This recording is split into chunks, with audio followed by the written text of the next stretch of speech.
425টি কচ্ছপ আমরা উদ্ধার করেছি এবং সেই 425টির মধ্যে আপনার প্রায় 100 কেজির মতো কচ্ছপ ছিল আপনার মৃত, যেগুলোকে তারা ডিপ ফ্রিজিং করে রাখতো। এবং এখানে আপনার প্রায় 70 থেকে 80টির মতো কচ্ছপের ড্রাম সেখানে ছিল। কারণ এখানে আপনি ধরে নিতে পারেন এই 70 থেকে 80টি ড্রামেই কিন্তু কচ্ছপ তারা জমাট করে রেখেছিল, যা অলরেডি বিভিন্ন জায়গায় তারা পাঠিয়ে দিয়েছে। তো আমরা এই কচ্ছপগুলোকে জব্দ করে আমাদের বন বিভাগের এখানে নিয়েছি, যেখানে 4 প্রজাতির কচ্ছপ ছিল, যেগুলো সুন্দি কাছিম, বুম কাছিম, পরিকাইটটা এবং হলুদ কাইট। এই কচ্ছপগুলো বাংলাদেশের বিপন্ন প্রজাতির কচ্ছপ এবং এগুলোকে আমরা বাংলাদেশের বিভিন্ন জলাশয়ে, বিশেষ করে চাঁদপুর, নোয়াখালী, কুমিল্লাগি জলাশয়গুলোতে আছে, আমরা পর্যায়ক্রমে অবমুক্ত করবো। পাশাপাশি নোয়াখালীতেও আমরা অলরেডি এই বন বিভাগের পুকুরে আমরা কিছু অবমুক্ত করেছি। এবং আপনারা জানেন মাননীয় উপদেষ্টা মহোদয় টাঙ্গাইলের মধুপুর জাতীয় উদ্যানে কিন্তু একটি কচ্ছপের ব্রিডিং সেন্টার করেছেন। সেখানেও আমরা কিছু কচ্ছপ দিব যাতে ভবিষ্যতে সংরক্ষণ করা যায় এই প্রজাতিগুলোকে। এবং যে মৃত কচ্ছপগুলো আছে সেগুলোকে আমরা আমাদের ফরেনসিক ল্যাবে নিয়ে যাব, সেখানে কিছু ফরেনসিক টেস্ট করে এবং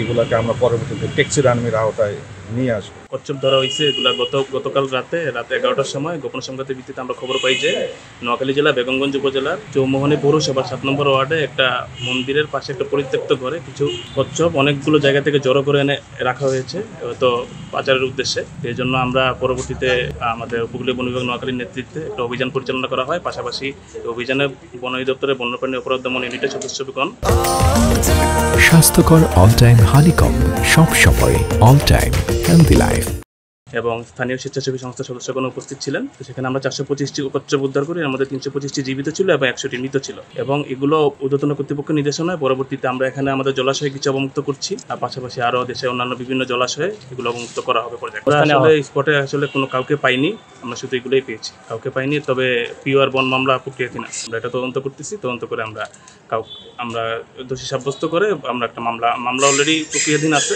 তো মামলা করার পরে তারপরে যারা এর সাথে জড়িত তাদেরকে সবাইকে গ্রেফতার করা হবে।